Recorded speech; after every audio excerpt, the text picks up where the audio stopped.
the NBC commissary, and we'll start off right over here.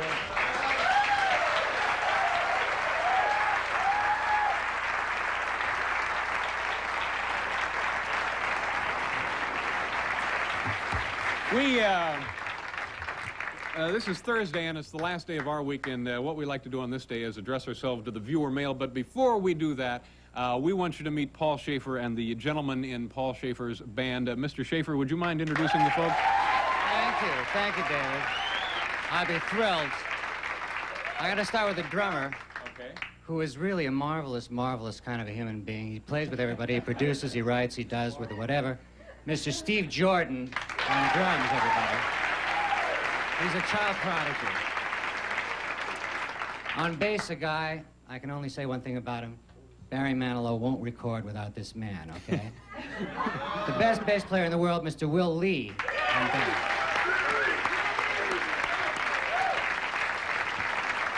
And over on guitar over here, that's his camera right there, of course. A guy, he's done everything. He just came off the road as Chaka Khan's musical director. Hell of a man, hell of a black guy. Mr. Hiram Bullock. Hiram Bullock. And Paul Schaefer, ladies and gentlemen. Paul Schaefer and the world's most dangerous band. And I think that answers the question, is there a dress code at NBC? At this time, we're going to read to you some of our viewer mail sent in to us over the last couple of weeks from you, the actual viewers. Letter number 1 comes to us from Jonathan Steele of Jersey City, New Jersey. It says here, I think we've all had that trouble. I've got an idea. Interview an animal expert, but don't ask any predictable questions.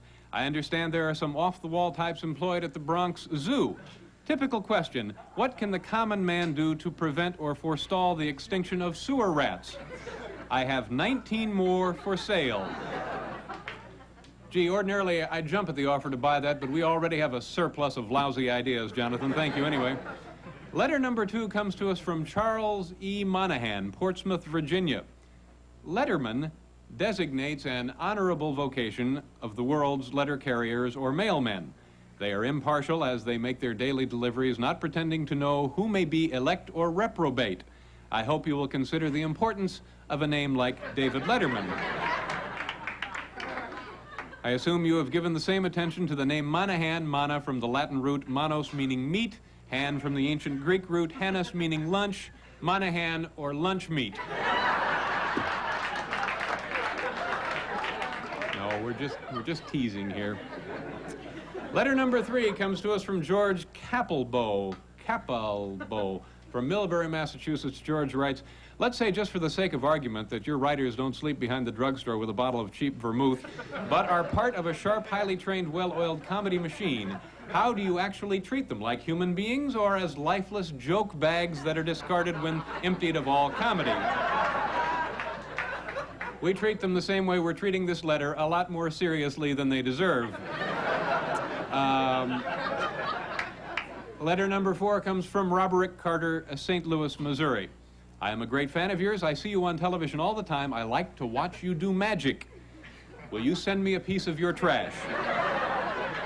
Glad to, Roderick, we're returning your letter. Finally, William J. Moon from Long Beach, California writes, I'm sure I have some good material and some brand new jokes that would help you. Let's have lunch together and talk. I am not very good at writing. Sure, Bill, just what I want to do, have lunch with a jokeless life bag. Lifeless joke bag, that's it. Coming up, Bob and Ray.